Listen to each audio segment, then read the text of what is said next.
Good.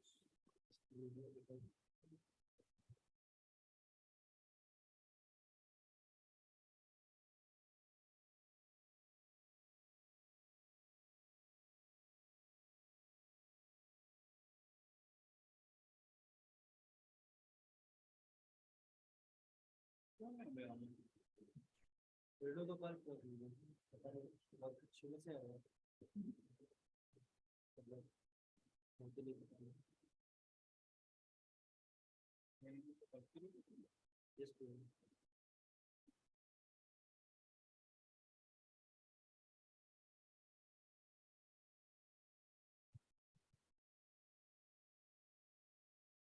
थोड़ा कम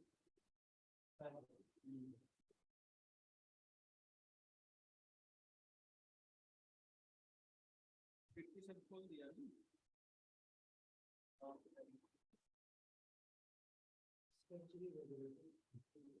तो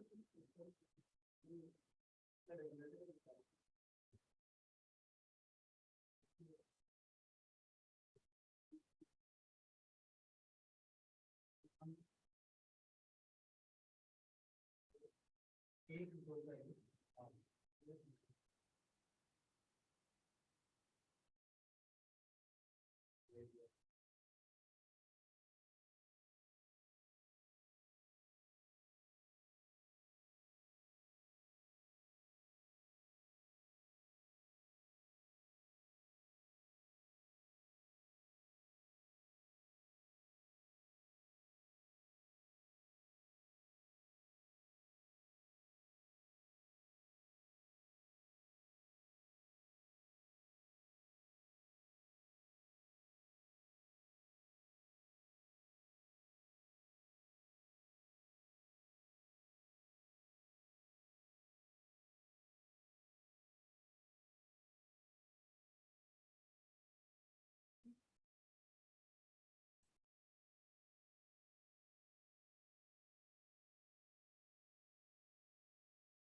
Krishna Krishna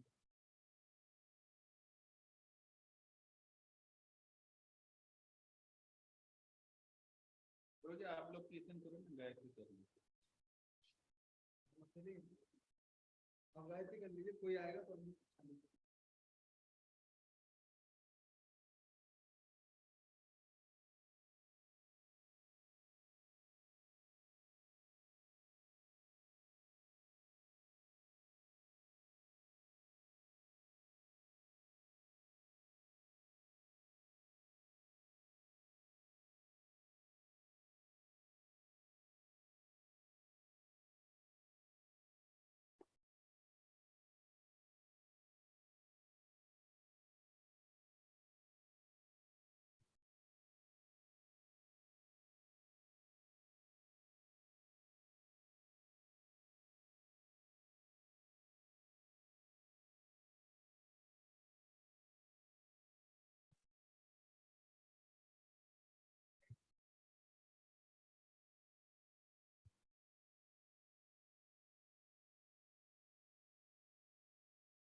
Continuing to Kirtana and chanting my Gayatri. Hello.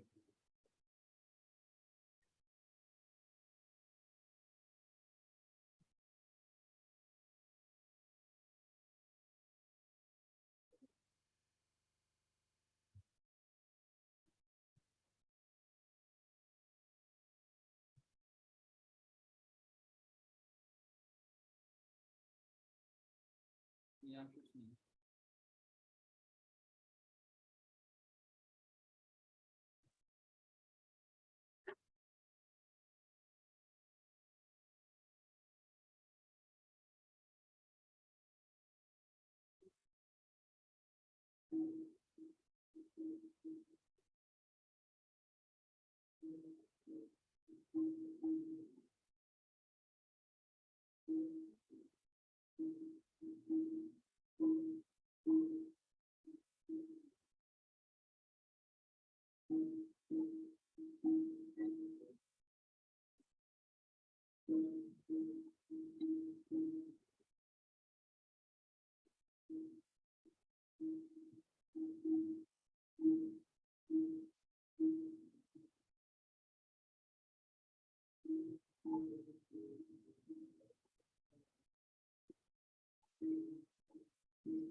निर्विशेष शून्यवादी पाश्चाता देशतारिणे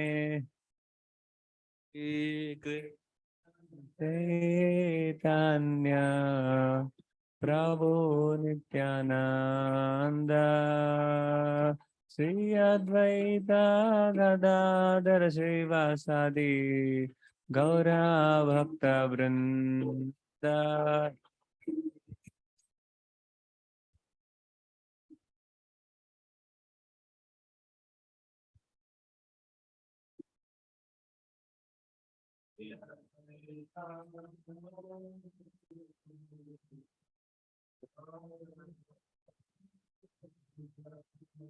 Hare Krishna,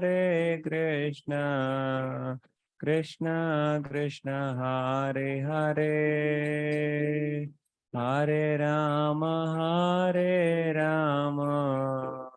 Rama Rama, Hare Hare.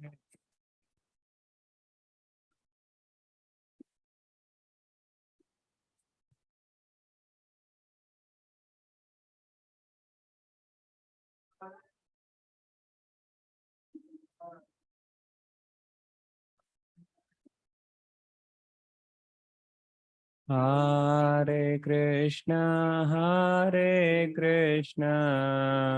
Krishna Krishna, Hare Hare, Hare Rama, Rama Rama, Hare Hare.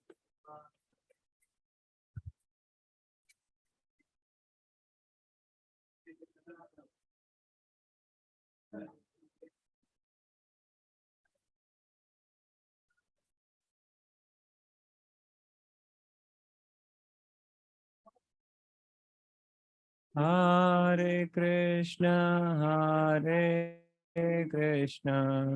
Krishna Krishna, Hare Hare, Hare Rama,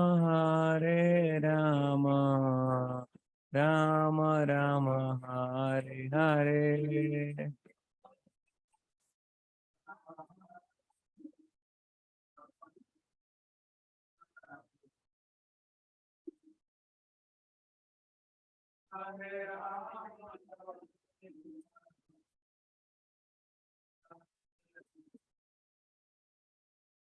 Hare Krishna, Krishna Krishna, Hare Hare, Hare Ram, Ram, Hare Hare.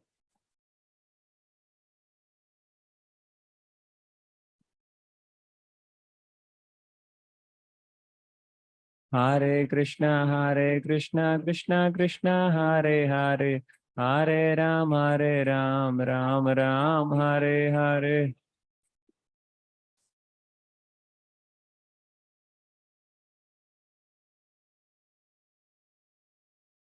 Hare Krishna, Krishna Krishna, Hare Hare, Hare Ram, Ram, Hare Hare.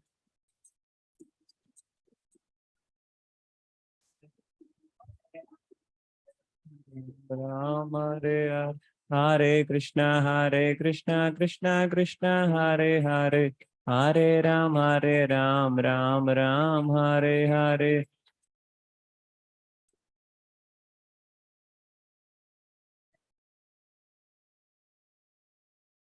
Hare Krishna Krishna Krishna Hare Hare. Hare Ram Ram Ram Hare Hare.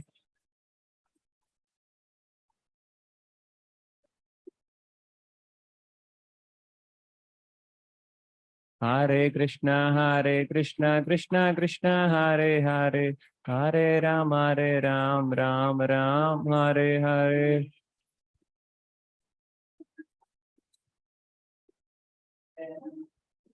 Hare Hare Prabhupada Jaya Prabhupada. Prabhupada Srila Prabhupada.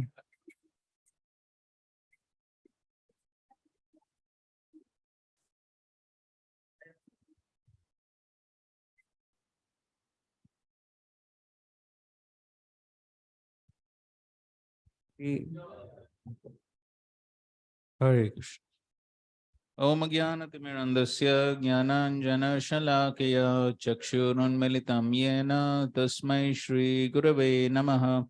Shri Chaitanya Manobhishtam Sthapitam Yena Bhutale Swayam Rupa Kadamayam Dadati Swapadantikam Vandeham Shri Guru Shri Yuddha Padakamalam Shri Gurun Vaishnavamscha Shri Rupam Sagrajatam Sahagana Raghunathanvitam Tam Sajivam Sadvaitam Savadutam Parijana Sahitam Krishna Chaitanya Devam Shri Radha Krishna Padan Sahagana Lalita Shri Vishakhanvitamsha Nama Om Vishnu Padaya Krishna Prasthaya Bhutale Srimate Bhakti Vedanta Swamin Niti Namine Namaste Saraswate Deve Gauravani Pracharine Nirvishesha Shunyavadi Pashatya Deshatarine Namo Mahavadanyaya Krishna Prema Pradayate Krishnaya Krishna Chaitanya Namane Gauratvishe Namaha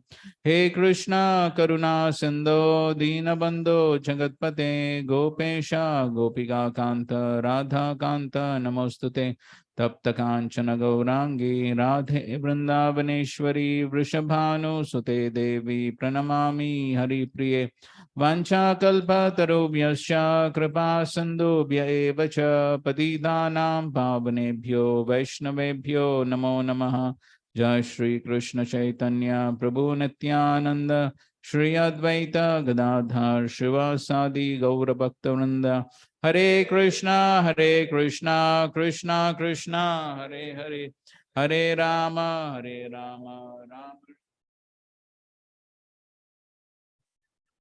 Hare Krishna.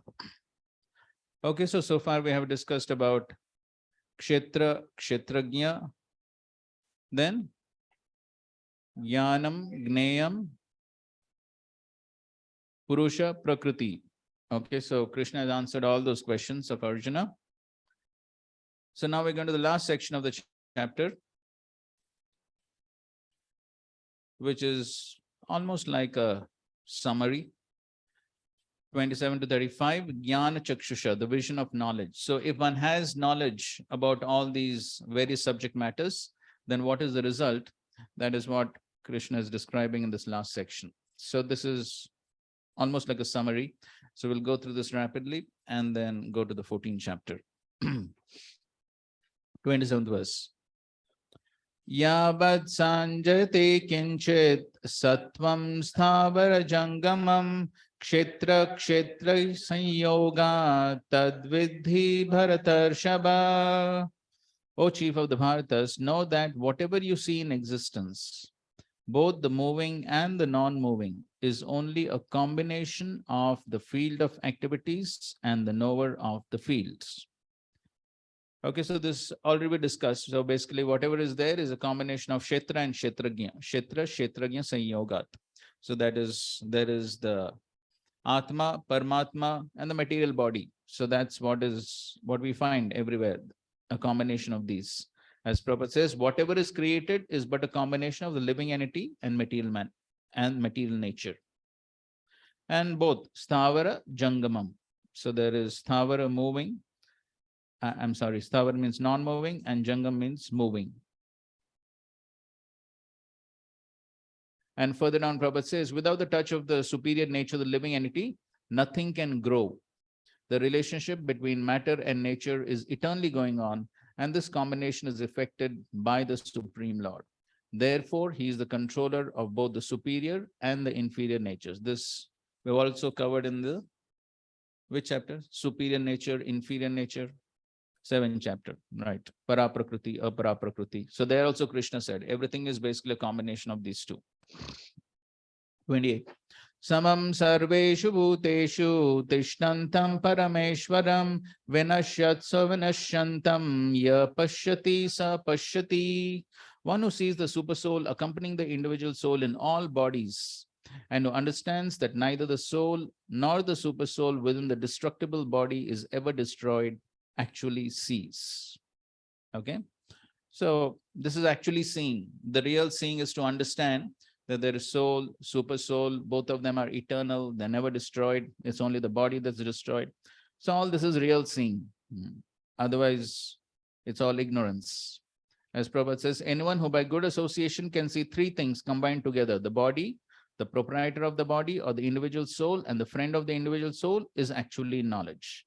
Unless one has the association of a real knower of spiritual subjects, one cannot see these three things. So it's only by association one can understand these things. Otherwise, they will simply see the body and they think that after the destruction of the body, everything is finished. Prabhupada often gave the example of Professor Kodowski. So he said that after this body is finished, everything is finished.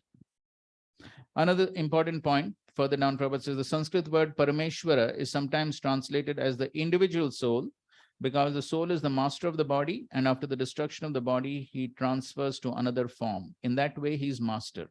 But there are others who interpret this Parameshwar to be the super soul. In either case, both the super soul and the individual soul continue. They are not destroyed. One who can see in this way can actually see what is happening.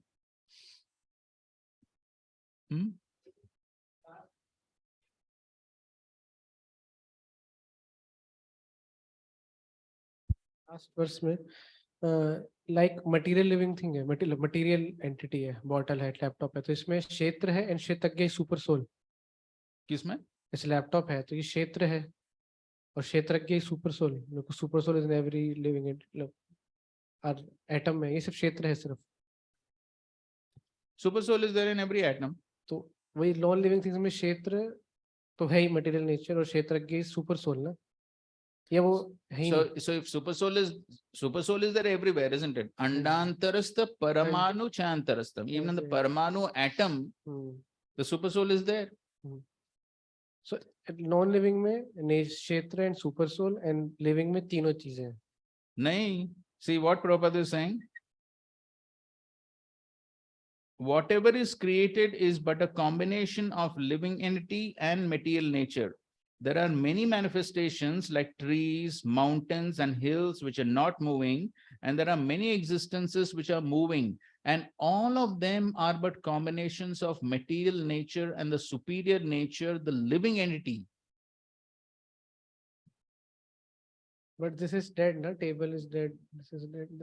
So Prabhupada explains in his, especially in his conversations, Prabhupada explains this point, that yes, the soul is also present along with the super soul. Wherever super soul is present, soul has to be present. Otherwise, why super soul is present? So soul is also present. But consciousness is almost nil. Level of consciousness is almost nil. Prabhupada is clearly writing here. See? In all trees, mountains, hills, there is material nature and the superior nature, the living entity. So material world is like spiritual world only then, because consciousness is there in everything, but it's to the nil. tends to zero. Limits tend to zero. Okay. So bringing some science here. Because they are dead. Okay, that's correct. So that's correct. So the living entity is there, but the consciousness is almost nil. Just like in trees also, we know in trees definitely soul is there, but level of consciousness is very low, isn't it? Yes. Even though the tree is cut, but there is no protest. So it's almost, even in the tree, only we understand that the soul is present because of the growth of the tree and all the various effects. But level of consciousness is very low, even in the trees. And so similarly, in all the hills, mountains. So therefore we read, sometimes the mountains would fly. Correct? Yes. But जी laptop में soul है कि नहीं है बस? अभी वही सिद्धांत है ना? मतलब लैपटॉप में जितने एटम्स है उतनी सोल है, we can say that. हाँ, correct. कुछ ज्यादा ही सोल नहीं होगी? हाँ? क्या ज्यादा हो गया? जितने एटम है, अनलिमिटेड एटम्स होंगे. हाँ, सब में सोल है, हर एक एटम में सोल है. प्रॉब्लम क्या है? सुपर सोल ठीक है, इतनी सोल्स मतलब कैसे आएंगे? कैसे मतलब? प्रॉब्लम क्या है लेकिन? मतलब फिर उन सोल का क्या होगा? वो तो उस एटम में फंस गई है. मतलब हाँ, फंस गया ना, हम भी फंस गए. वो उस एटम में फंस गया, हम इस शरीर में फंस गए. क्या फर्क है? इवेंट से हम लोगों का बर्थ होता है, डेथ होता है, तो उनका तो कुछ नहीं है ना. तो like when they are born and they are gone, I returnly like that their bodies again. So there also there is evolution. So after their term in that particular body is finished, then they will elevate to higher levels. That's what happens in the cycle of evolution. In evolution, that's what happens. They spend their term in a particular body. After the term is finished, then they automatically get elevated to the higher species. Huh? No growth. हाँ, 80 को like species में नहीं आता है, लेकिन है. See na Prabhupada, I'm not concocting. Prabhupada is writing here.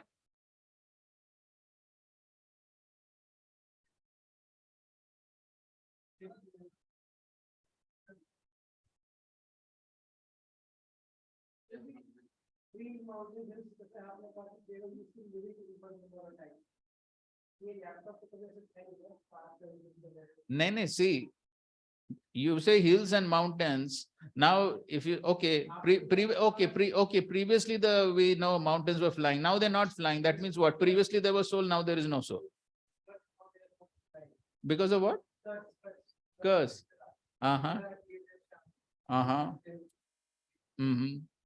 But the fact is, if there was soul before, then why now there should be no soul? अगर mountain में प्रॉब्लम नहीं है तो लैपटॉप में क्यों प्रॉब्लम है? हाँ, फिर टेबल के बारे में क्या है? If consciousness is low but soul is there, then they should grow. No, that's what the level of consciousness is practically nil. So therefore there are no changes. Soul should also be not there. There should be no soul at all. See, you and I cannot decide where soul should be.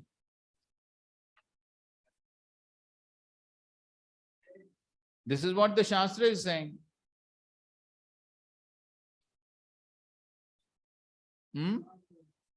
क्या समझ वाले क्या बात है उसमें?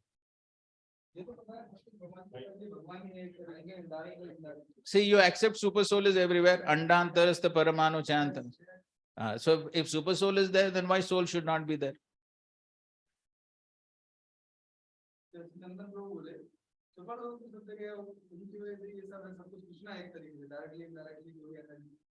So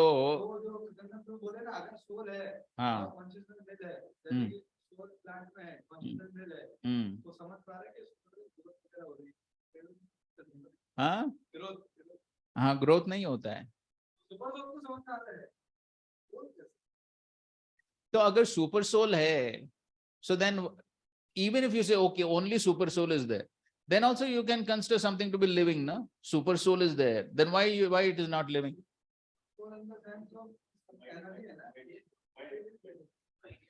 If you say super soul is there, then why you can't consider it to be living? So seer and permitter, अगर soul ही नहीं है तो seer permitter किसके लिए? Prabhuji, हाँ. so if table is there, if you go to microscopic analysis, you go to one atom, electron, proton, neutron. The electron is revolving. Correct. Some energy is required. That is coming from soul.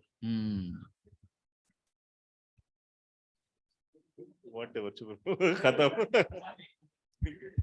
See, this is what Shastri is saying. So there is, and that's what Prabhupada says in his conversations also, when this question was asked to him, that soul, it is said super soul is there in every atom, then is the soul there? Prabhupada says yes. If you want, you can refer to the conversations. Huh? You type soul, super soul, whatever you want, you type.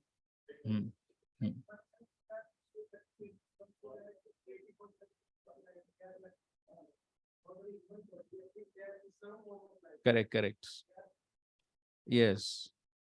So now we should consider ourselves fortunate that at least we are in the human form of life. Too fortunate. Only thing is we have not realized how too fortunate we are. Yeah.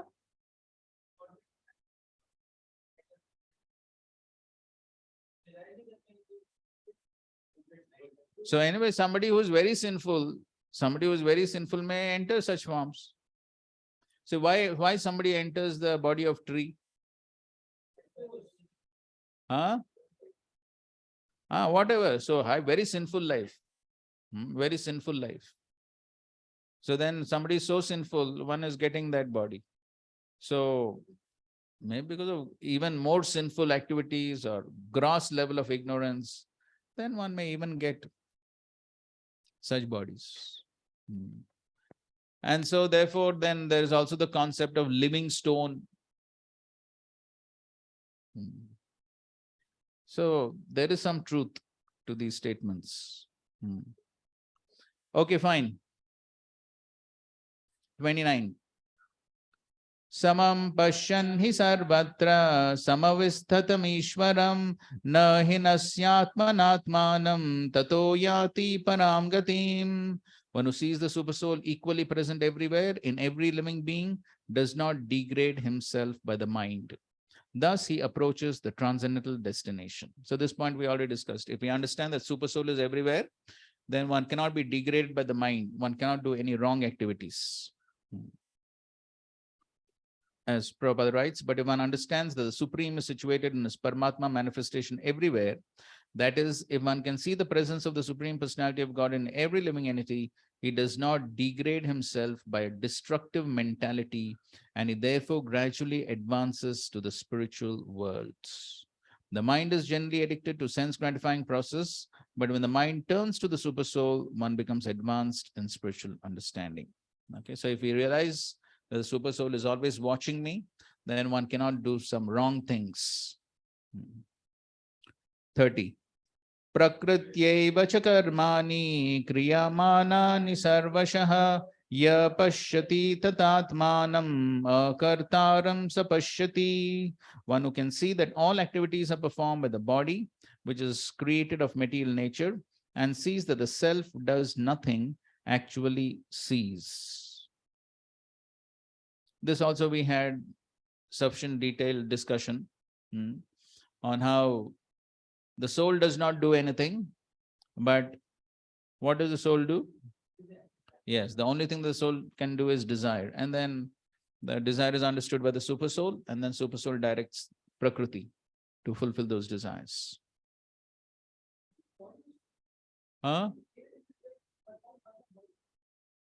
One who can see that all activities are performed by the body, yes, which is created of material nature.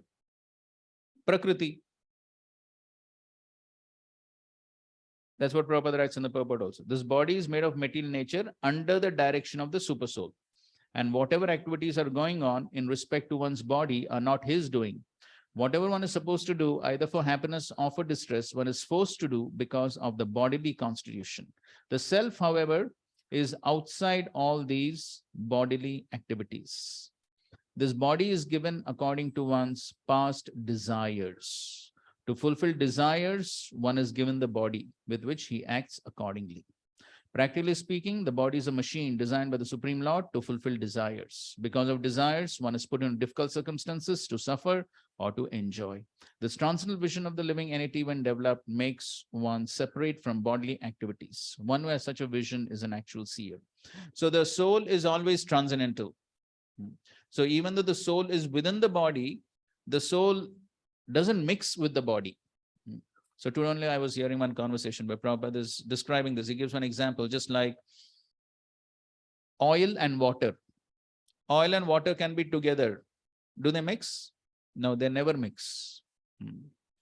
And then Bhakti Swarup Damodar Maharaj is giving another example. He talks about different chemicals. He's PhD in chemistry. So he was talking about different chemicals. So there are some chemicals, you can put them in the same test tube, but they don't mix. They're together, but they don't mix. So similarly, the soul is there within the body, but it's never that the soul becomes a part of the body. The soul always remains transcendental, para.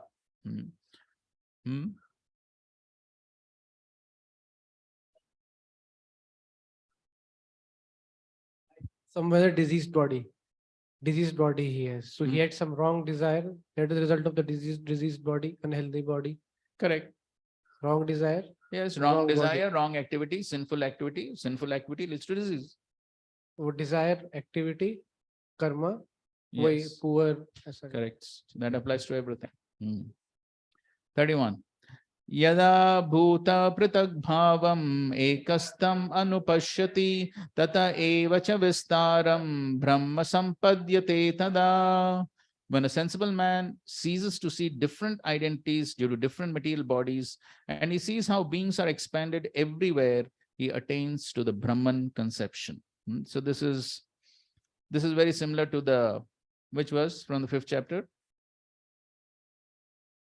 Vidya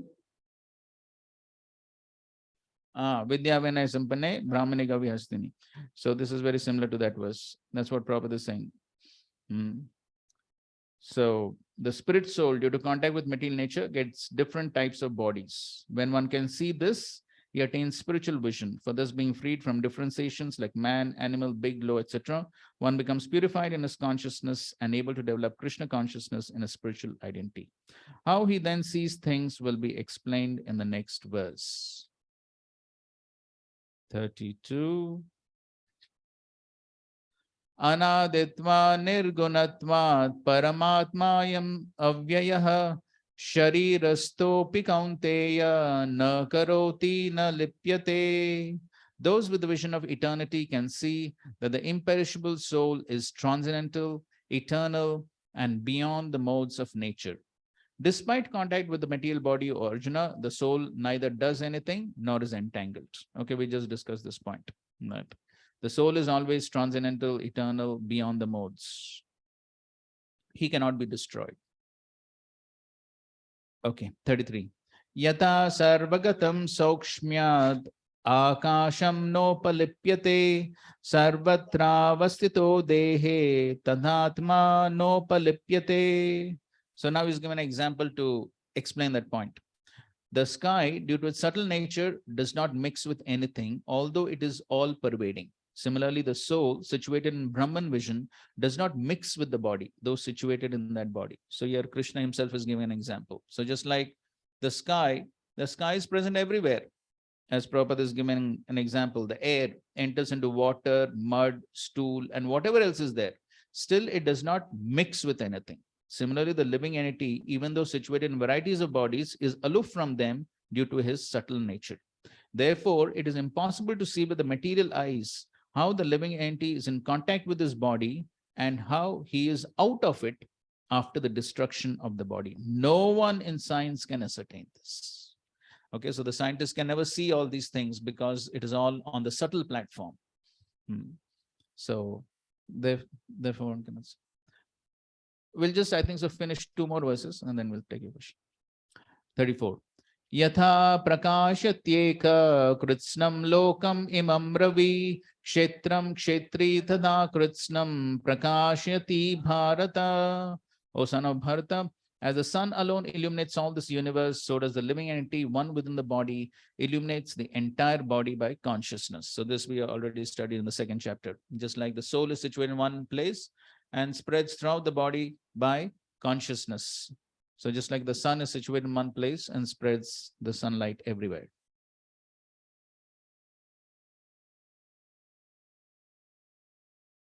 Okay, and 35.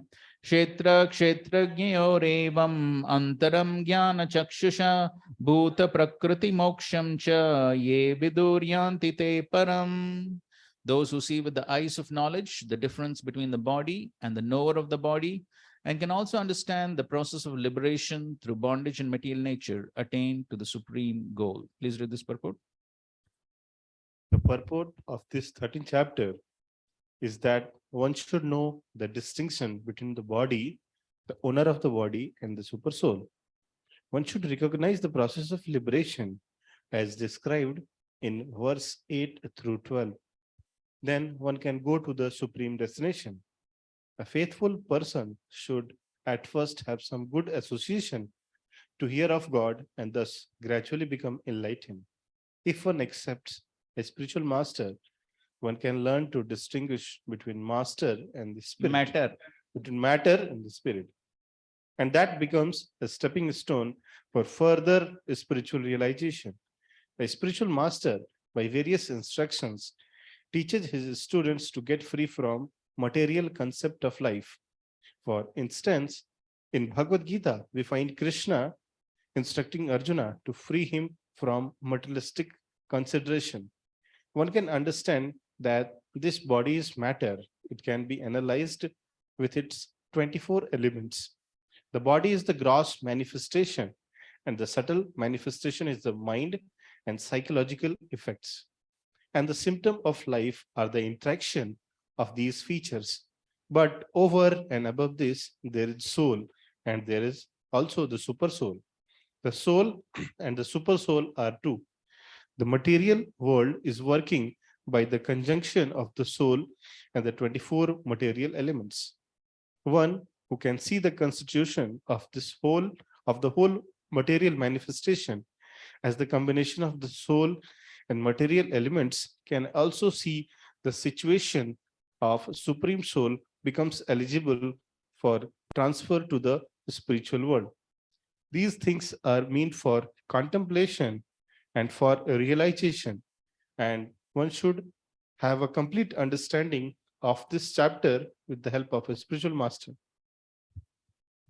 Thus, the Bhagavad purports to the 13th chapter of the Srimad Bhagavad Gita in the matter of nature, enjoy, and consciousness. Okay, so the last line, Prabhupada is saying these things are meant for contemplation and for realization. So one needs to contemplate on these things, on the subject matter. And so if one contemplates, then one will apply. So as we already spoke about the 3 steps of gaining knowledge, what are they?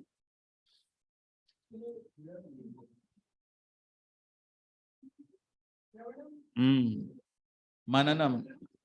Yeah, Shravanam, Mananam, and then Nidhyasanam. So one hears, then one contemplates, and then there'll be realization by application. So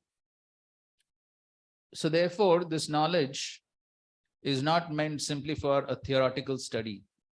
One must contemplate and one must think how we can apply this knowledge. So we find in the Bhagavatam, and of course in the Chaitanya Charitamrita also, different pastimes where this knowledge is actually put into practice. So in which pastimes you find this knowledge in practical action? Harshashog, क्या होता है? बोलो. They tell about Who they? Narad Muni Angina Parvat Muni. Agnira, क्या है? No. Agnira Muni. Angira. Angira Muni. Narad Muni. Angira Muni. the science of the soul. Okay, fine. So to whom they taught the science of soul? Chitraketu.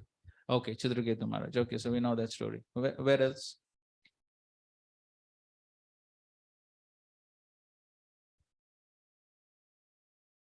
Which other pastime you find?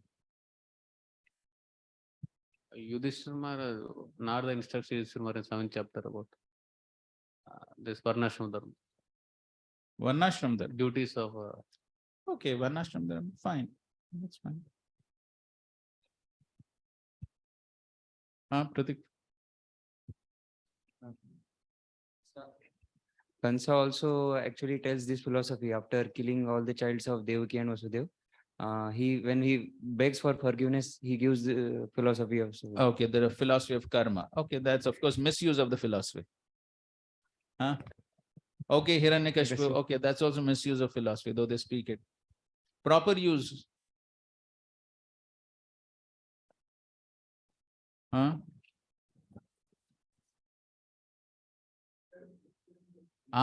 Jad Bharat to Maharaj Raghuguna. So there he speaks about the soul, this whole philosophy of soul, super soul. Abhishek. Shanak Rishi with 81,000 sages of Naimisharanya. They're inquiring from Sukadeva Goswami. Sutta Goswami. Sutta Goswami. Okay, that's in general. Then, But any specific pastime? then the Kapila pastime comes, knowledge, all 24 elements they are discussing. Okay, that's philosophy. We are talking about inaction, philosophy in action.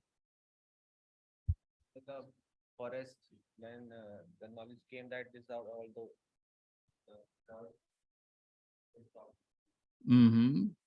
Okay, fine. Huh? You have some from somewhere else? Huh? Okay. When Srivas Pandit's son died, then there also Mahaprabhu brought the son back to life, and then he spoke. Okay.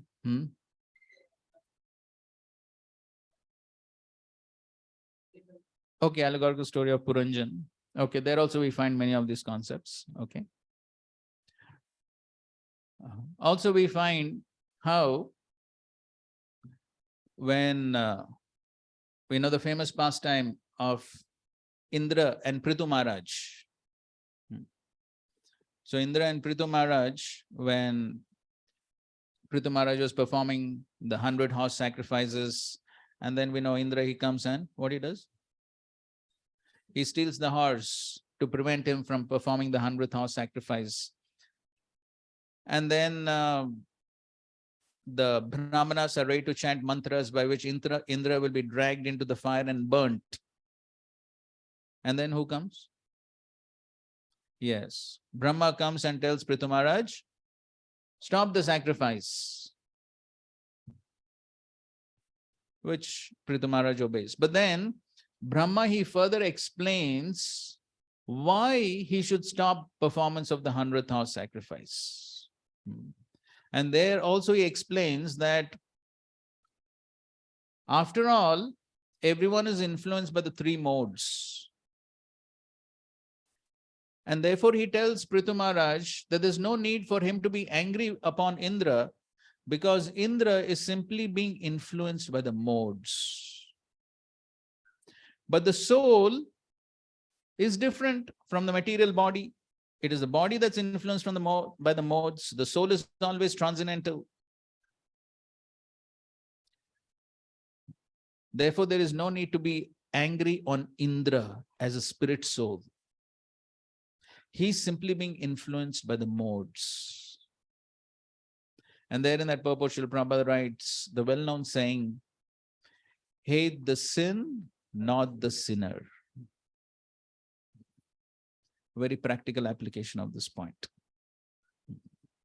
So therefore, if we understand this knowledge, then we understand that yes, actually everyone is spirit soul, part and parcel of Krishna. Therefore, there is no need to hate anyone. But then what we need to rectify is the sinful activities. So we don't hate the person per se, But then what we dislike are the activities that the person is doing, influenced by the modes of material nature, and that is what needs to be rectified. So if we have this correct vision, then we can actually show compassion towards every living entity. Then we can actually develop these qualities of compassion, forgiveness, and all these qualities we can develop when we actually are able to see the presence of the spirit soul in every body.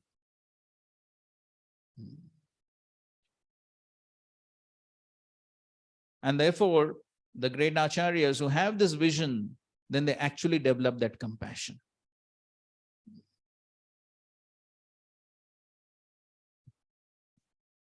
And therefore, we see so many pastimes of Srila Prabhupada, even when devotees went astray, some even gave up Krishna consciousness, but Srila Prabhupada never developed any hatred towards them. And so even when some of them would come back many years later, Srila Prabhupada showed love and affection even towards them. Even though, of course, he never accepted their nonsensical activities, but he still had that love and affection towards them as spirit souls.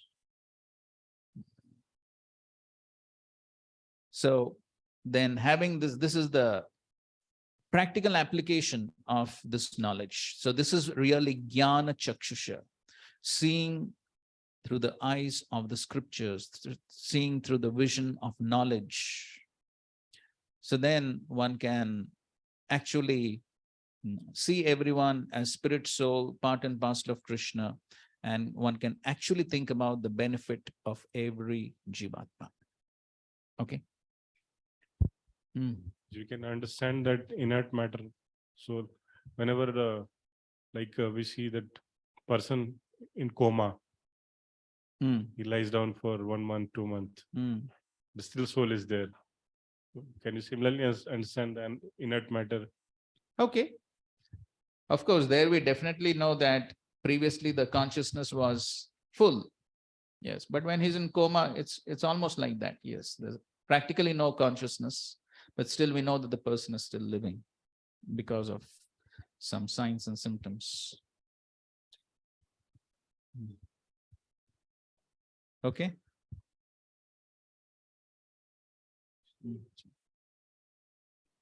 Bolo. Which is verse 31. When the sensible man ceases to see different identities due to different material bodies, and he sees how beings are expanded everywhere, he attains to the Brahman conception. Beech mein mat bolo. So, like in 5.18, we were seeing souls in living entities, but after this new concept, like we are seeing soul everywhere, matter and super soul, all the things. Am I right? Yes, souls are everywhere. That should be where vision. Souls are everywhere, super soul is everywhere. And matter, so hey, material body. So there should be a conception of seeing, Correct, or correct. should try to see in this way. Correct. Therefore, we see everything in relation to Krishna. Therefore, everyone and everything should be respected.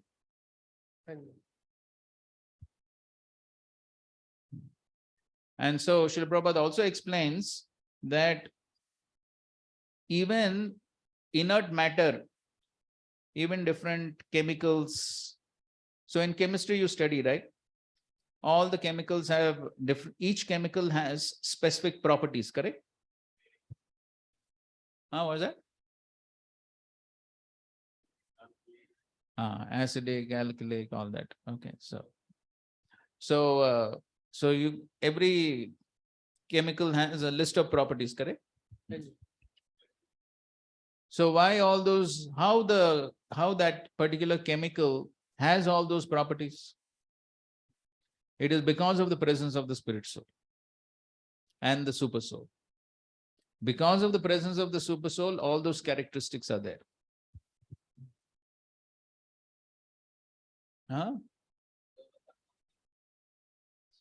Yes, ultimately everything is due to karma.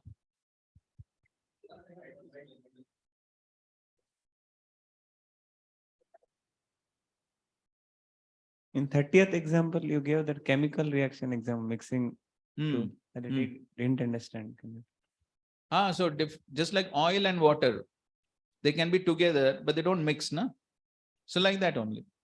So like that, soul and the material body, spirit and matter, they're together, but they don't mix. And again, Krishna himself has given the example of the air, which passes through so many different objects, but the air does not mix with them. Mix nahi ho. Priji, in this air example, like we also see that like it is written, it passes through stool and other things also. It doesn't mix with it, but it carries the aroma, na? Means that smell is carried with it. So means how it is not mixing there. So it's just a transferring agent. It is just see, if it actually mixes, then that smell should always be there, na? Is it that it's always there?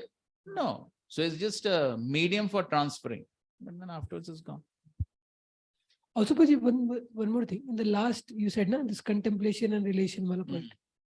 So means like, so for this knowledge, like soul, this body and all those things which are there, but like this is not way for like Bhakti Yogi does not contemplate in this way. Na? Means he will contemplate on the Lord and the connection of service of the Lord and connection of the living entity with the Lord.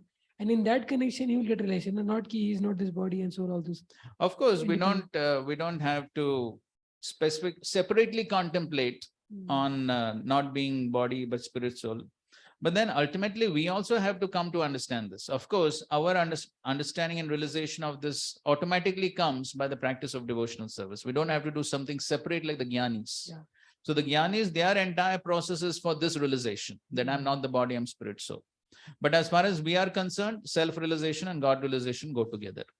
So our main focus is definitely on God realization, and the self-realization takes place simultaneously. But at the same time, we also need to try and understand and act on this platform that I'm not the body, I'm spirit, soul. So just like, again, the example of Jad Bharat and Maharaj Raghuna. So when Jad Bharat was insulted with all sarcastic words, Jad Bharat was not so much affected. Why? Because he perfectly understood that all this criticism is only for the body, not for the soul. So then this is something which we can also apply in our own lives. So in our own lives, we find other people criticizing, finding faults. So many things happen, correct? It happens here in this ashram or no? So whatever. So if it's not happening, it's very good. But in any case, so even if somebody criticizes and finds faults and so many things happening, but we don't have to be too disturbed by all these things. To the degree we understand that ultimately honor, insults, pain, pleasure are all meant for the body. They're not going to affect the spirit soul. So to the degree one understands this, then one will not be so much affected by the dualities of material existence. So even though one may not have completely realized this fact, but at least if we try to contemplate when we are put in that situation, then we will not be so much affected. So even for us as devotees, this contemplation is required.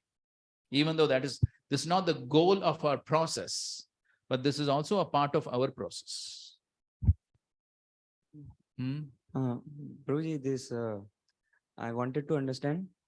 We have to take responsibility of our own, right? Because Actions. of our actions.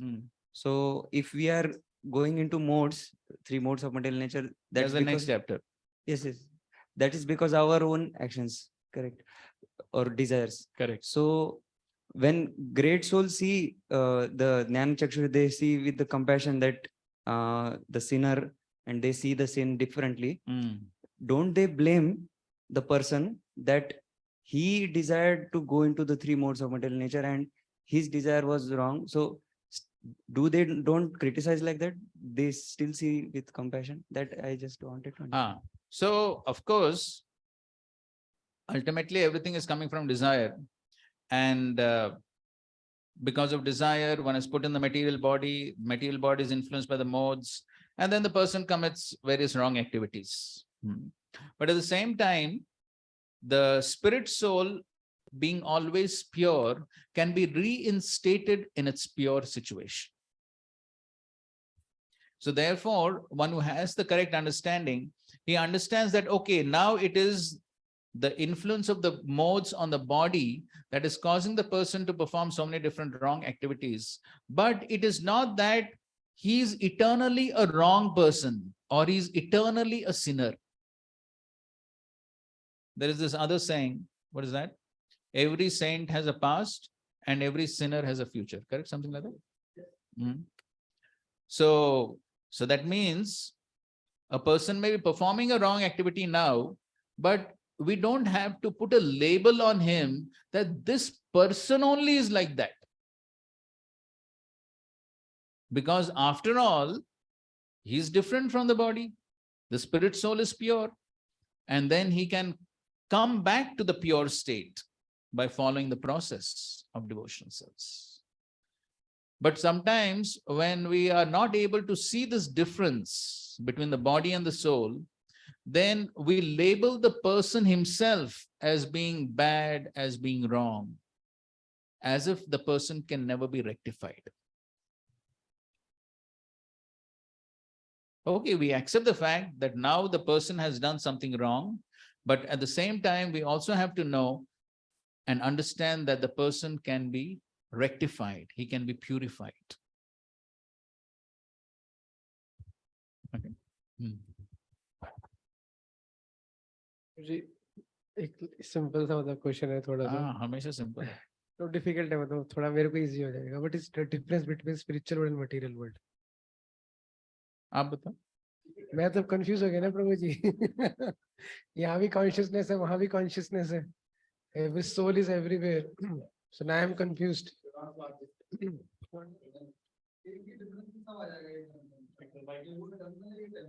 ये भी eternal है material world भी eternal है eternal है material world क्यों eternal है material nature is eternal How material world is eternal?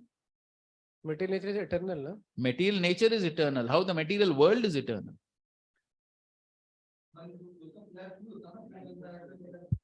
ठीक है Bhutva bhutva praliyate. Manifestation is temporary, but nature is eternal. Yes. Material nature, the material energy. Yeah. Material energy is eternal, but the manifestation of the material energy is temporary. But it is on the kind of spiritual because spirit is everywhere. So, but here everything is going to be annihilated. Everything is going to be destroyed. But the spiritual world, ya nashatsu na vinashati. The spiritual world is never destroyed. But here everything is going to be destroyed. इससे और clear होता है कि this is exactly the perverted reflection of spiritual world. Correct? इससे और ये जो concept है और strong होता है. Yes. ऐसा करके अभी मैं कहीं पढ़ रहा था शायद उसने भी बताते हैं कि वो जो मतलब जो विभूतिज होती है फिर क्या कहते हैं ब्यूटी ये सब जो होता है वो भी जो रिफ्लेक्शन जब टूट जाती है रिफ्लेक्शन जो होता है ना that's why there is something there is there beautiful something wealthy something like that CC के स्टार्टिंग में कहीं आता है ये so that is why again reflection है ultimately material world is perverted reflection that will come in the 15th chapter again. So इससे और clear होता है कि exactly perverted reflection ही है. Yes, definitely.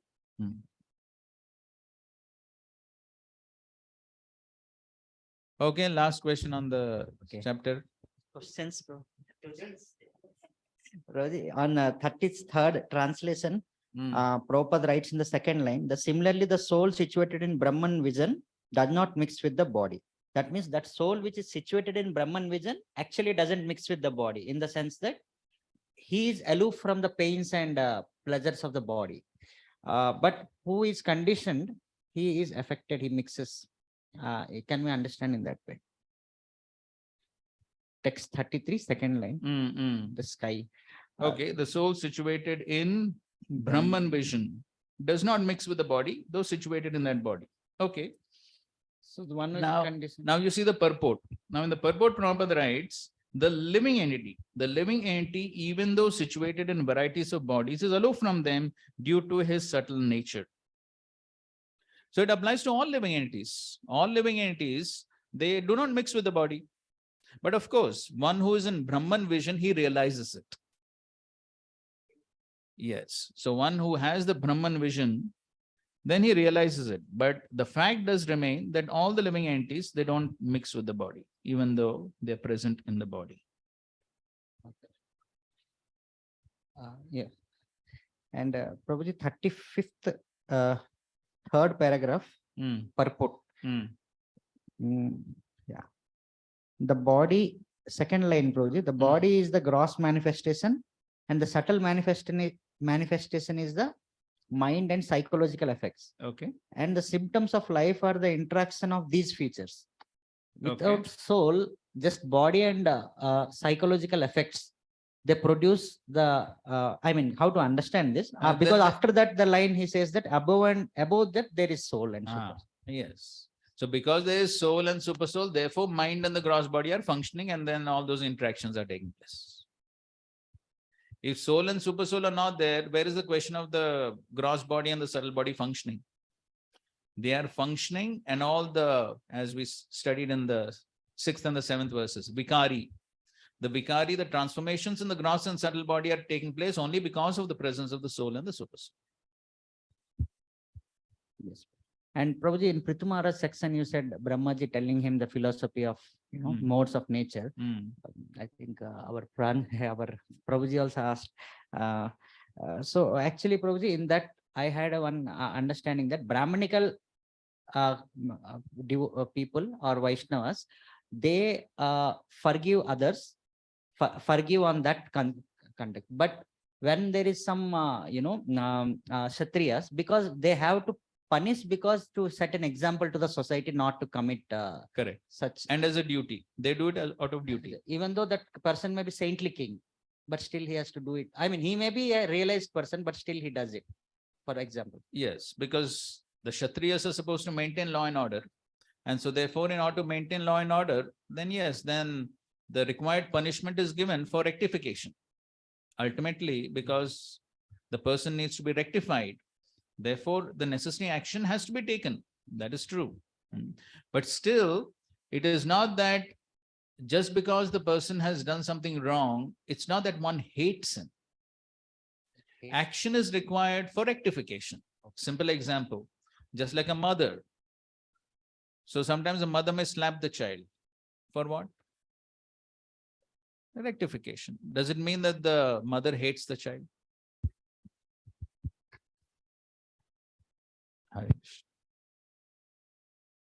शिवरामेश्वर क्या चल रहा है यहाँ? हाँ?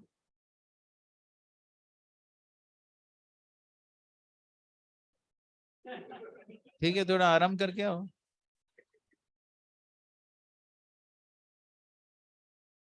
ठीक है. We're going to the 14th chapter.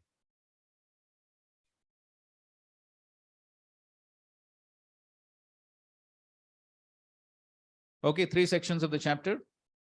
Krishna is the seed-giving father of all beings, 1 to 4. Conditioning, characteristics, action, and death in the modes, 5 to 18.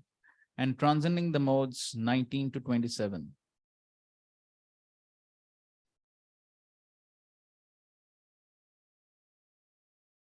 First verse. Shri Bhagavan Uvacha Param Bhuya Pravakshyami Jnananam Jnanamuttamam Yajñatva Munaya Sarve Param Siddhim Ito Gataha. The Supreme Personality of Godhead said, again I shall declare to you the supreme wisdom, the best of all knowledge, knowing which all the sages have attained the supreme perfection.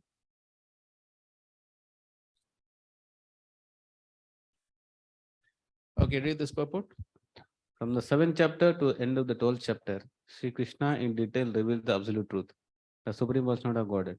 Now the Lord himself is further enlightening Arjuna. If one understands this chapter through the process of philosophical speculation, he will come to an understanding of devotional service. In the 13th chapter, it was clearly explained that by humbly developing knowledge, one may possibly be free from material entanglement. It has also been explained that it is due to association with the modes of material nature that the living entity is entangled in material world. Now, in this chapter, the Supreme Personality explains what those modes of nature are, how they act, how they bind, and how they give liberation. The knowledge explained in this chapter is proclaimed by Supreme Lord to be superior to the knowledge given so far in other chapters. By understanding this knowledge, various great sages attained the perfection and transferred to spiritual world. The Lord now explains the same knowledge in a better way. This knowledge is far, far superior to all other processes of knowledge. Thus, far explained, and knowing this, many attain perfection. Thus, it is expected that one who understands this 14th chapter will attain perfection. Param bhuya pravakshami. So Krishna is saying bhuyaha. Again, I'm explaining this knowledge, but this knowledge is jnananam jnanam uttamam. So he's saying this is supreme knowledge amongst all knowledge. हाँ वही मैं पूछ रहा हूँ.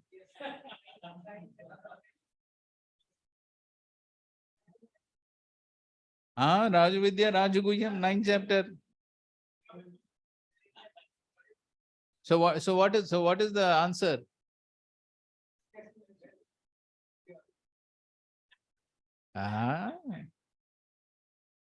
ये आत्मवन मन्यते जगत हो गया. हम सोते इसलिए अर्जुन भी सो गए. हाँ अर्जुन गुड़ा के is correct. हाँ. So what is the answer?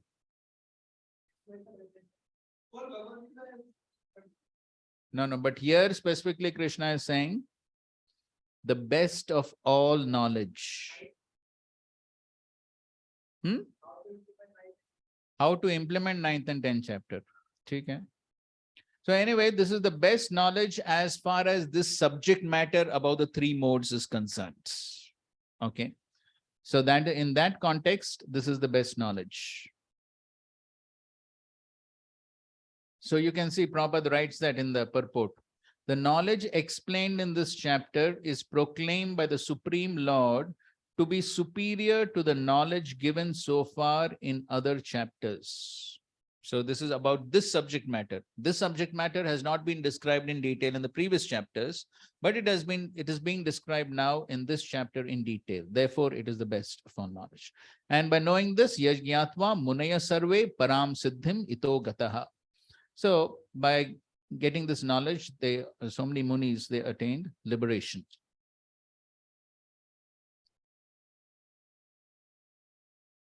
Okay.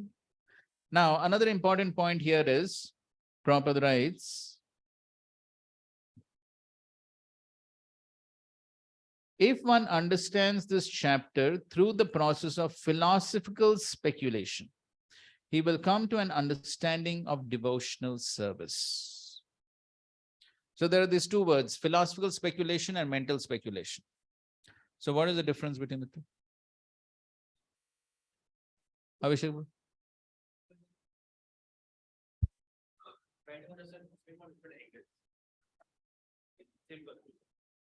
Understanding philosophy from different angles, okay? And reaching the same conclusion. Okay. But mental speculation is altogether developing a new concept, and the whole conclusion is changed. Okay, that's correct. That's correct. Okay. The whole conclusion is different. You have something, Krishna? Once I heard from Kamal Hasan, when he said, as far as means from end point doesn't change, whatever philosophical speculation is there, analysis you can do. Okay. And mental speculation? Mental speculation. Okay, fine. So in a letter, Srila Prabhupada clarifies this, but before that, read this. In the 14th chapter, the bondage caused by the gunas and the symptoms are described. The many symptoms of the disappearance of the gunas and the cause of disappearance, bhakti, are also described. In the previous chapter, it was described that the contact of the jiva with the body made of gunas is the cause of his taking repeated births. Karanam guna sangasya sadasat yoni janmasu. What type of results come from contact with the gunas? What are the symptoms of those associated with the gunas? How is one liberated from the gunas? In anticipation of these questions, Lord promises to speak about topics while praising them. Knowledge here means teaching by which one gains knowledge. Okay, so that is, as we said last time, that verse 13.22 is the Mahavakya of the last 6 chapters. So all the last 6 chapters are based on that verse. Karanam gunasangasya sadasadyoni janmasu. So then all these questions arise. What types of results come from contact with the gunas? What are the symptoms? How is one liberated? So that's what Krishna is going to describe in this chapter. Okay, now read this. Mental speculation or philosophical speculation. As for the difference between mental speculation and philosophical speculation, we take it that everything is known by the psychological action of the mind. So that philosophical speculation is the same as mental speculation if it is merely the random or haphazard activity of the brain to understand everything and making theories, ifs and maybes. But if philosophical speculation is directed by Shastra and Guru, and if the goal of such philosophical attempts is to achieve Vishnu, then that philosophical speculation is not mental speculation. It is just like this. Krishna says in Bhagavad Gita that I am the taste of the water.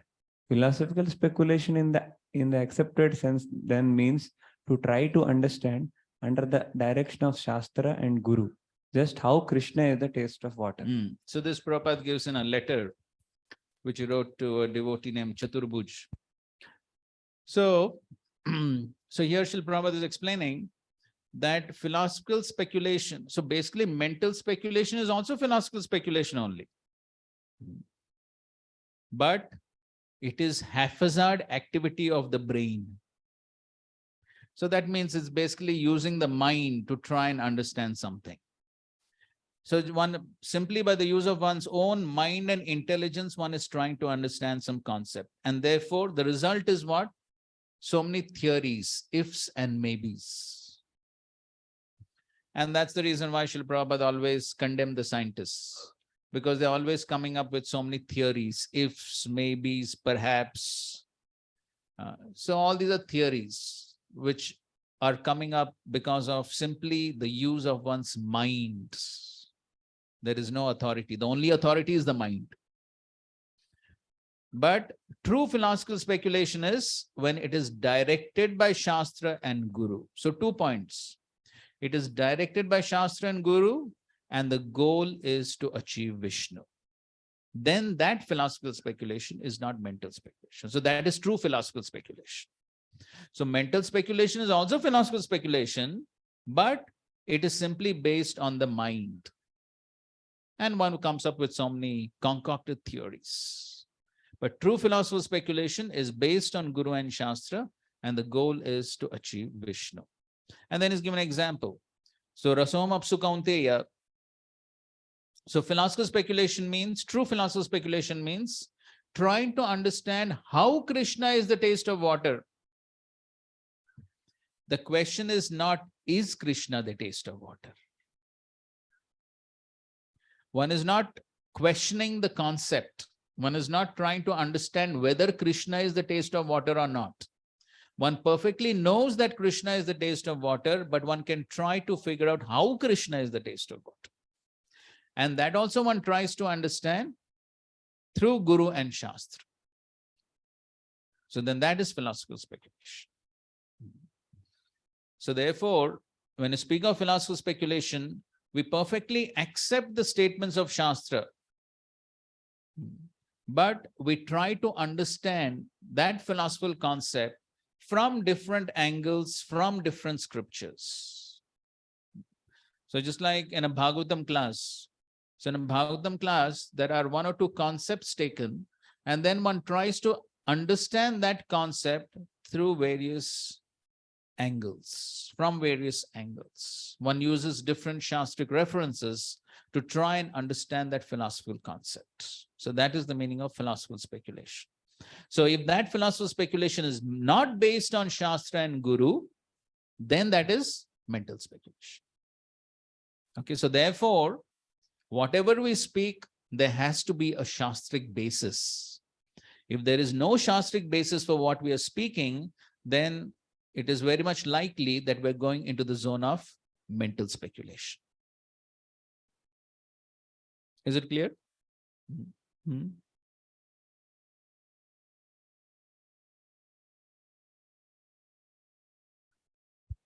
Those angles of visions, that should be also scriptural based, or that can be our own mental. What is written here?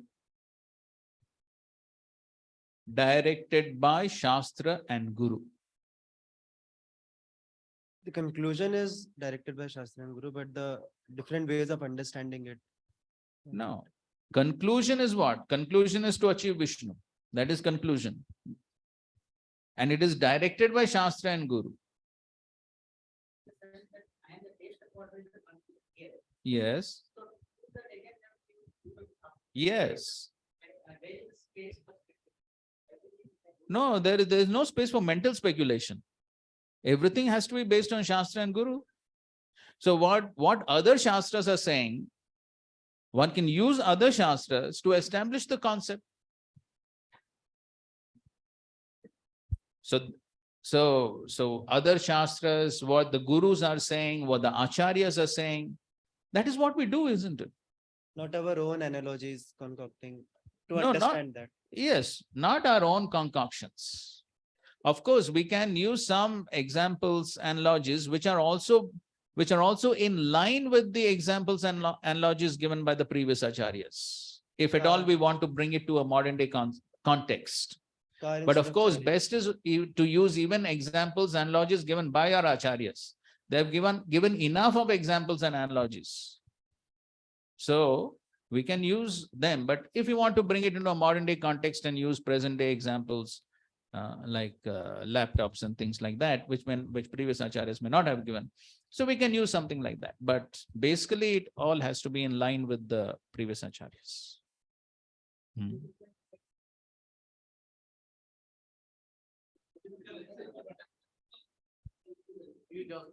Like One should know how to connect the dots. like Prabhuji, somebody says that phone is like a body, SIM is like a soul. So like example that Prabhupada didn't say or anybody. So, they are, but the conclusion is again, Vedic. Okay, that So- is all right. So that's what I said. You bring it, give an example from modern day context. That is fine. That is fine. But the essential Siddhanta should be the same. Yes, Adi? Previous acharyas didn't see. Give. One comment was there regarding connecting the dots. Just like there were two stories. One Sukadeva Goswami entering into the mouth of the Vasudev's wife as a parrot. And then one story was that in Radha Krishna's Lila there is a parrot. So somebody connected the dots and made that Sukadeva Goswami is the parrot of Srimati Radharani. So I was just saying that that's not very authoritative if it is not by Guru Sadhu and Shastra. Yes. So of course, what he meant by connecting the dots, I don't know. But in any case, the point is that nothing can be speculated. That is the point. Nothing on our own. Whatever we say has to be based on Guru Sadhu Shastra. So not that, okay, one takes something from here, something from there, connects them by our own imagination, and then comes up with something else. No, not like that. Not like that.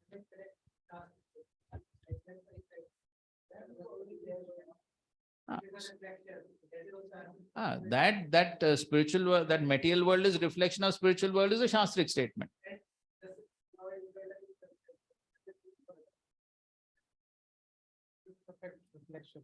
It's like connecting the dots, two Shastric statements. Whatever you connect the dots or don't connect them, whatever you do, everything has to be based on Guru Sadhu Shastra. Okay, fine.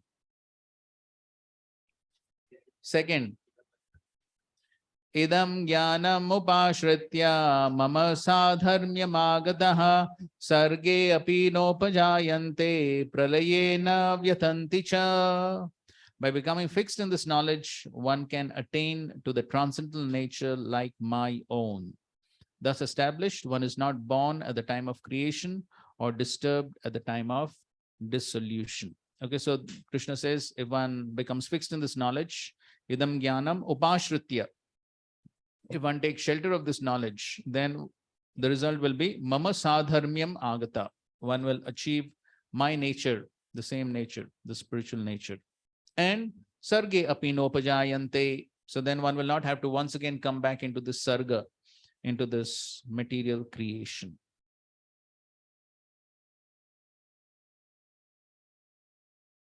So Prabhupada writes in the second paragraph, generally in the material world, what one knowledge we get is contaminated by the three modes of material nature. Okay, so that is another reason why one should not speculate, because everything becomes contaminated by the modes. Knowledge which is not contaminated by the three modes of nature is called transcendental knowledge. As soon as one is situated in that transcendental knowledge, he is on the same platform as the Supreme Person. Okay. Third, Mama yonir mahad brahma tasmin garbham dadamyaham sambhava sarva bhutanam tato bhavati bharata. The total material substance called Brahman is the source of birth, and it is that Brahman that I impregnate, making possible the births of all living beings, O son of Bharata. Okay, so now he's describing how the Sarge, so in the last verse he spoke about Sarga, creation. So he's here is describing about Sarga in brief, how the living entities come into this material world. So he's saying that how he impregnates the total material substance, which is the Pradhan. We discussed this before also, how the Pradhan becomes impregnated by the glance of Mahavishnu. And then that's how the living entities are impregnated into material nature. And then the whole creation begins. So as Prabhupada writes in the purport, the Supreme Personality impregnates the total substance, and thus innumerable universes become possible. This total material substance, the Mahatattva, is described as Brahman in the Vedic literature. Tasmad etad Brahma nama rupam annam jayate. The Supreme Person impregnates that Brahman with the seeds of the living entities. The 24 elements, beginning from earth, water, fire, and air, are all material energy, and they constitute what is called as Mahat Brahma, or the great Brahman, the material nature. Okay. Now here, he gives this analogy in the second paragraph. The scorpion lays its eggs in piles of rice, and sometimes it is said that the scorpion is born out of rice. But the rice is not the cause of the scorpion. Actually, the eggs were laid by the mother.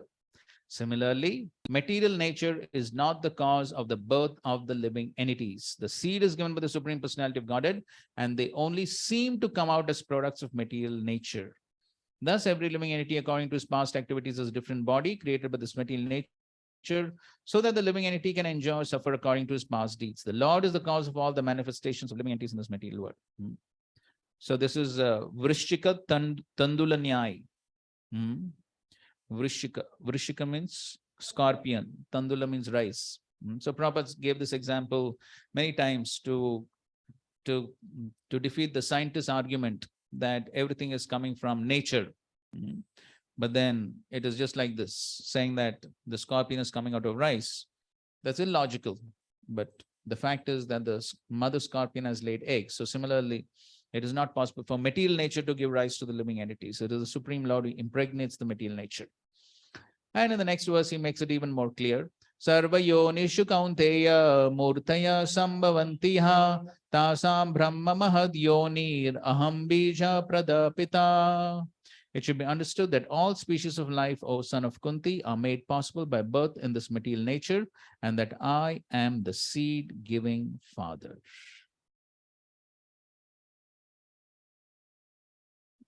So, Prabhupada writes, such living entities are seen not only on this planet, but on every planet, even on the highest where Brahma is situated. Everywhere there are living entities. Within the earth, there are living entities, even within water and within fire. All these appearances are due to the mother material nature and Krishna's seed-giving process. The purport is that the material world is impregnated with living entities who come out in various forms at the time of creation according to their past deeds. Okay, so in these 4 verses, Krishna has glorified this knowledge that he's going to give, and he has described how the living entities come into this material worlds. Dissolution होता है तो जो कर्मा है वो divided entities के मतलब महाविष्णु के साथ उसके साथ ही रहते हैं, Subtle body. शटल बॉडी में रहते हैं, शटल बॉडी भी रहती है, Yes. शटल बॉडी खत्म नहीं होती, अच्छा Yes. मतलब ये शटल बॉडी पता नहीं कितने यूनिवर्सिटीज से हमारे साथ है, we can say Ah, that. yes. Since time immemorial, the subtle bodies are dear friend accompanying us. Same shuttle body. Huh? ठीक है. That is how all the karma gets transferred from one body to the other. And that's how all the vasanas get transferred. That is basically what is karma. Karma is all the vasanas, the material desires. Then again, next body, then again, the person, because of those vasanas, desires, then again he begins activities. And then he creates fresh karma. That's what keeps happening. From third verse, we can conclude that also, na, that it is tell that Krishna impregnates this material world from living entities. So because of Krishna, we are here in this material world. Yes. So, तो फिर fall down वाला फिर concept कहाँ से आता है? कौन सा fall down? We fall down, we say na, and then here it is Krishna is telling, I impregnate living entity in this material world.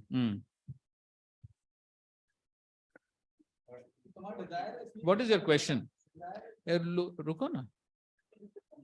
The question is like here it is written that Krishna impregnates this material world with the living entities, and then we hear that we come from a spiritual world because we desire and we fall down. Correct. But here it is telling that I impregnate Brahman with living entities. So this is at the time of creation. So every time when at the time of dissolution, what happens? All the living entities with the subtle bodies, they go into the body of Mahavishnu. So when creation begins, then Mahavishnu only has to release those living entities and put them into material nature. So this is what is happening at the time of every pralay and every creation, sarga pralay. This is what is happening. But how do the living entities first come into the material worlds? So that is from the spiritual. This is what is happening regularly at the time of dissolution, annihilation, creation. They go into Mahavishnu, then again Mahavishnu impregnates. So this is happening. But what we talk about when we say that the living entities first came from the spiritual world, so that is when they first came into the material world. You know that date when they came? So that is what we say, that they came from the spiritual world. Not that is what our acharyas say, that's what Srila Prabhupada says. This is for the regular pralaya and sarga happening.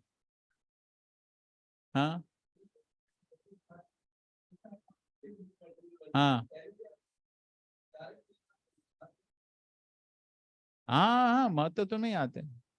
Material world. Material world means mahatattva. This whole thing is mahatattva only. Okay, we'll read a few more verses. Now from the 5th to the 18th verse is conditioning characteristics, action and death in the modes. So once the living entities come into this material world, they immediately become influenced by the 3 modes. What is Prabhupada's famous analogy for this? Yes. The raindrop is originally pure, but as soon as the raindrop falls on the ground, becomes contaminated. So the spirit soul is originally pure. As soon as he comes to the material world, he is contaminated by 3 modes. Sattvam rajastama iti guna prakriti sambhavaha nibadnanti mahabaho dehe dehinam avyayam. Material nature consists of 3 modes: goodness, passion, and ignorance. When the eternal living entity comes in contact with nature, O mighty armed Arjuna, he becomes conditioned by these modes. So that's what Prabhupada explains. The living entity, because he's transcendental, has nothing to do with his material nature. Still, because he has become conditioned by the material world, he is acting under the spell of the 3 modes of material nature. Now he describes each one of them. 6. Tatra sattvam nirmalatmat prakashakam manamayam sukha sangena bhadnati jnana sangena chanaga. O sinless one, the mode of goodness, being purer than the others, is illuminating, and it frees one from all sinful reactions. Those situated in that mode become conditioned by a sense of happiness and knowledge.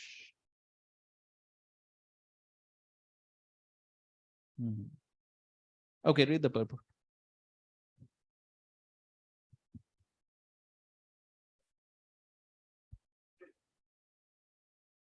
The living entities conditioned by material nature are of various types. One is happy, another is very active, and another is helpless. All these types of psychological manifestations are causes of the entity's condition status in nature. How they are differently conditioned is explained in the section of Bhagavad Gita. The mode of goodness is first considered. The effect of developing the mode of goodness in the material world is that one becomes wiser than those otherwise conditioned. A man in the mode of goodness is not so much affected by material miseries, and he has a sense of advancement in material knowledge. The representative type is the Brahman, who is supposed to be situated in the mode of goodness. This sense of happiness is due to understanding that in the mode of goodness, one is more or less free from sinful reactions. Actually, in the Vedic literature, it is said that the mode of goodness means greater knowledge and a greater sense of happiness. The difficulty here is that when the living entity is situated in the mode of goodness, he becomes conditioned to feel that he is advanced in knowledge and is better than others. In this way, he becomes conditioned. The best example are the scientists and philosopher. Each is very proud of his knowledge, and because they generally improve their living conditions, they feel a sort of material happiness. This sense of advanced happiness in conditioned life makes them bound by the mode of goodness of material nature. As such, they are attracted toward working in the mode of goodness. And as long as they have an attraction for working in that way, they have to take some type of body in the modes of nature.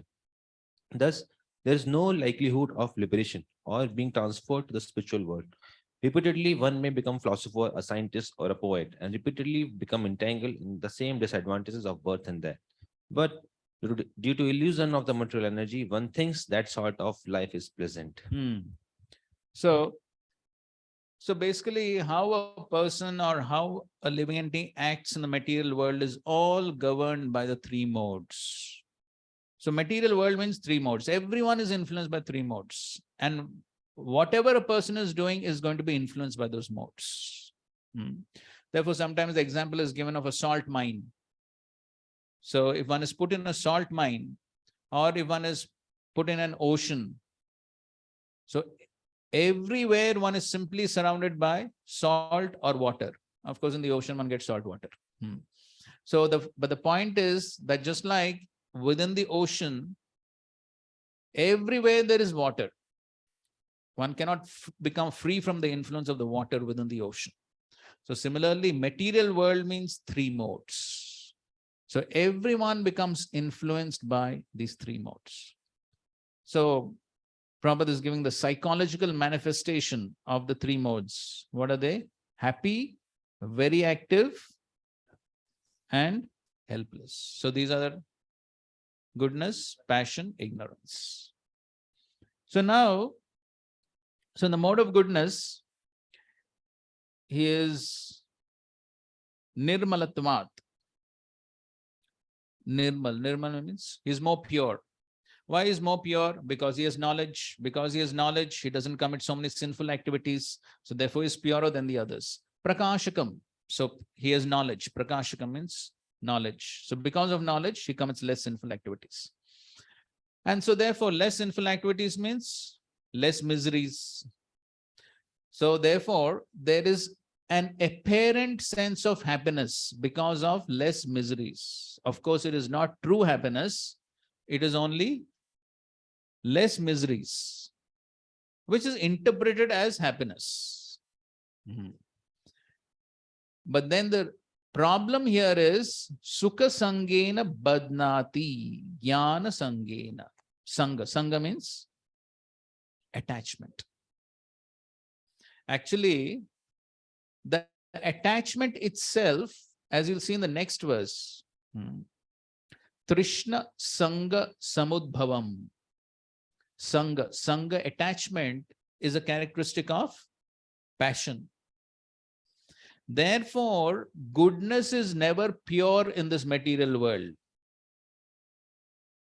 In this material world, nothing is pure. Even goodness is not pure. So the goodness is contaminated by passion. And that is shown here. Sangha, Sukha Sangena, Jnana Sangena. The attachment is a result of passion. So this person, he becomes attached to his so-called happy life and the knowledge that he acquires. That's what Prabhupada writes. The difficulty here is that when a living entity is situated in the mode of goodness, he becomes conditioned to feel that is advanced in knowledge and better than others. In this way, he becomes conditioned. So he becomes attached to his sukha and jnana. And that was the difficulty Srila Prabhupada faced while preaching to the Indians.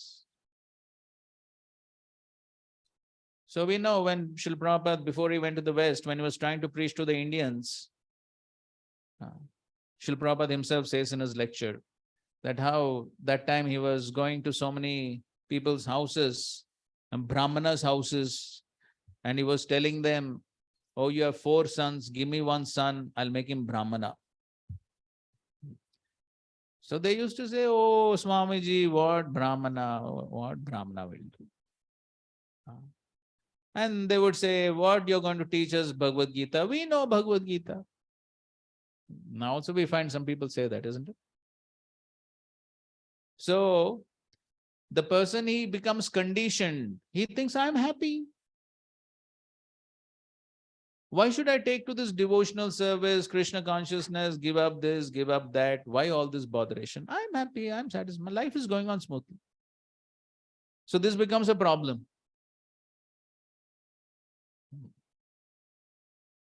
So that is why Srila Prabhupada in one lecture he says, not in lecture, actually in one purport also he says, that the Westerners, they were in a more conducive situation to accept Krishna consciousness because they were already renounced. They were not conditioned by this so-called happiness and knowledge. They already were frustrated with their life and they were already on the street. So they could take to Krishna consciousness more easily. But Indians were conditioned by this mode of goodness. So that mode of goodness also became a problem. And of course, we know even in the pastime of Narad Muni, when the Lord appeared momentarily, and then the Lord spoke to him, and he said that you are contaminated, you won't be able, and then he disappeared. Then he spoke and he said, you won't be able to see me again because you're not totally pure, you're still contaminated. And what is the contamination? The contamination was attachment to the mode of goodness. So Narad boy, as he was traveling through the forest and all that, he became very much attached to the mode of goodness lifestyle of the forest. So even that mode of goodness became an impediment in his devotional service. So the mode of goodness also, though it is most conducive to come to pure goodness, but still the mode of goodness is not our goal. Definitely we need to cultivate a mode of goodness lifestyle because that is most conducive to devotional service. But we should always remember that that mode of goodness is not our goal. That is not our goal. Because the mode of goodness also actually is an impediment. Okay, 7. 2 more verses we'll do. Rajogun and Tamogun. Rajo ragatmakam vidhi trishna sanga samudbhavam tannibadnati kaunteya karma sangena dehinam. The mode of passion is born of unlimited desires and longings, O son of Kunti, and because of this, the embodied living entity is bound to material fruitive actions. Okay, so in the mode of passion, there is Trishna and Sanga. Trishna means hankering for what one does not have, and Sanga is attachment for what one already has. So one becomes very attached, possessive of what one has. So these are my things, my land, my possessions. I will not give any charity to anyone. One becomes very much attached to what one has. And at the same time, there's Trishna, hankering for more and more and more. Asat Trishna. So these are the 2 main characteristics of the mode of passion. So as we are seeing these various characteristics, we ourselves should analyze within our own lives how much we are influenced by these modes. That is the purpose of reading all these characteristics. So we ourselves should try and contemplate how much am I influenced by all these things.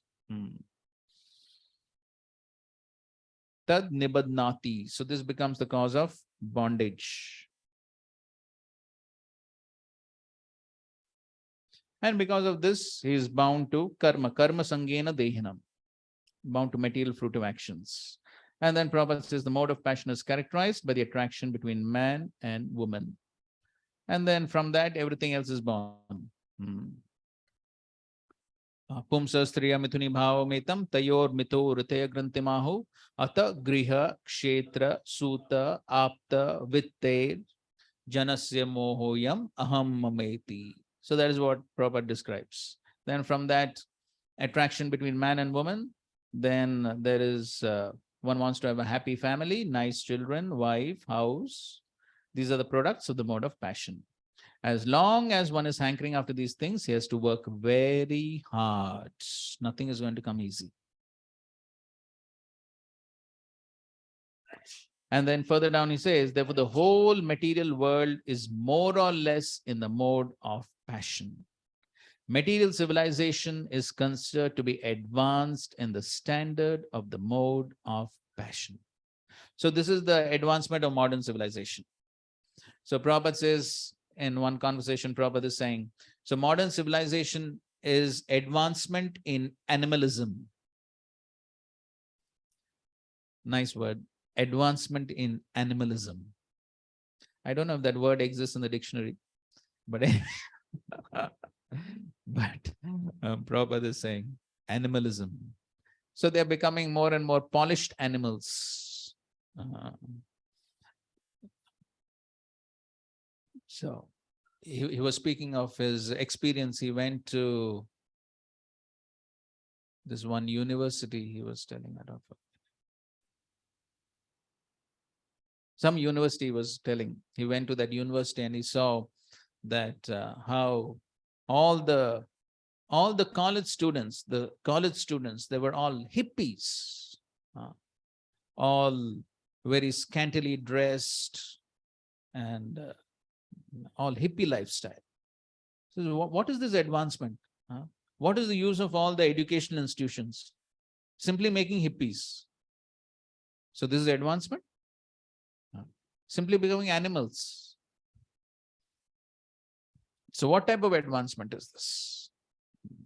So therefore, modern day education is no education at all, actually. People are just becoming more and more animalistic.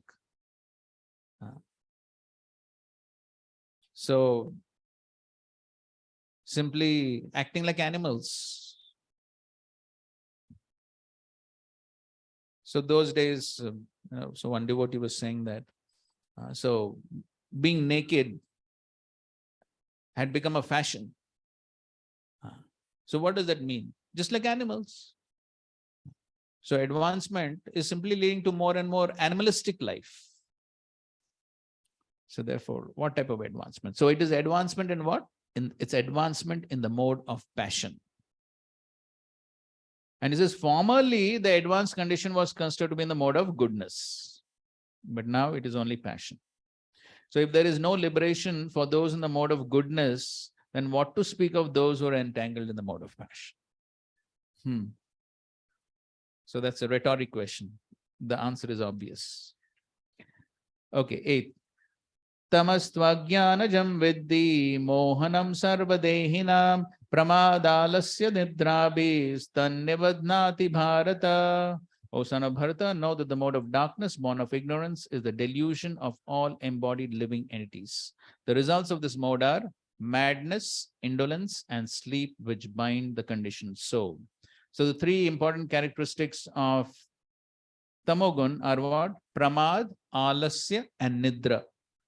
So pramad means ignorance or madness, and alasya, laziness, and nidra, sleep. So these are the three important characteristics of the tamogun.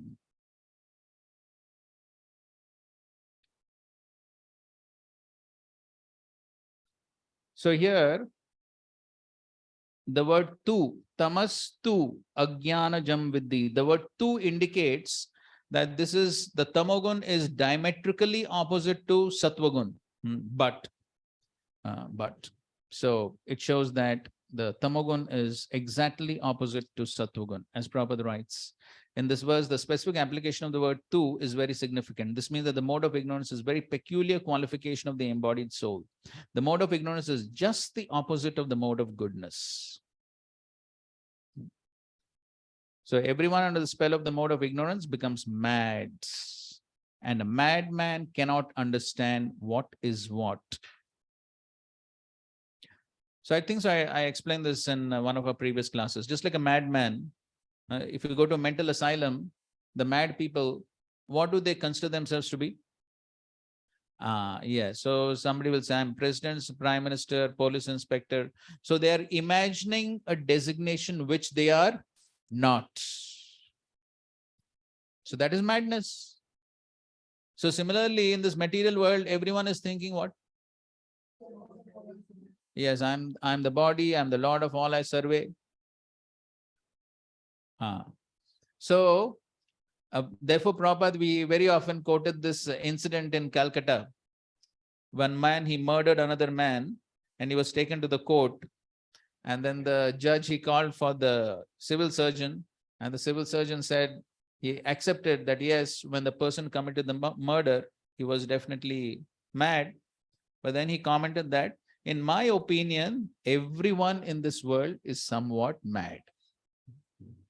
And so Prabhupada says, so what we are saying is also certified by the modern scientists that everyone in this world is somewhat mad. And that is, the madness is due to this tamogun.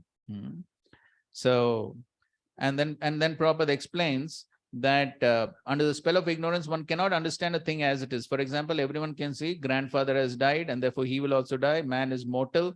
The children that he conceives will also die. So death is sure. Still, people are madly accumulating money and working very hard all day and night, not caring for the eternal spirit. This is madness. This is madness. And in their madness, they're very reluctant to make advance in spiritual understanding. Such people are very lazy. When they're invited to associate with spiritual understanding, they're not much interested. They're not even active like the man who's controlled by the mode of passion. Thus, another symptom of one embedded in the mode of ignorance is that he sleeps more than is required. 6 hours of sleep is sufficient, but a man in the mode of ignorance sleeps at least 10 or 12 hours a day. In one lecture, Prabhupada says 26 hours a day. Such a man appears to be always dejected, addicted to intoxicants and sleeping. These are the symptoms of a person conditioned by the mode of ignorance. Srila Prabhupada ki jai, Srimad Bhagavad Gita ki jai, Samved Gaur Bhakta Vrinda ki jai. Hare Krishna. Krishna Krishna Hare Hare, Hare Ram, Ram Ram, Hare Hare.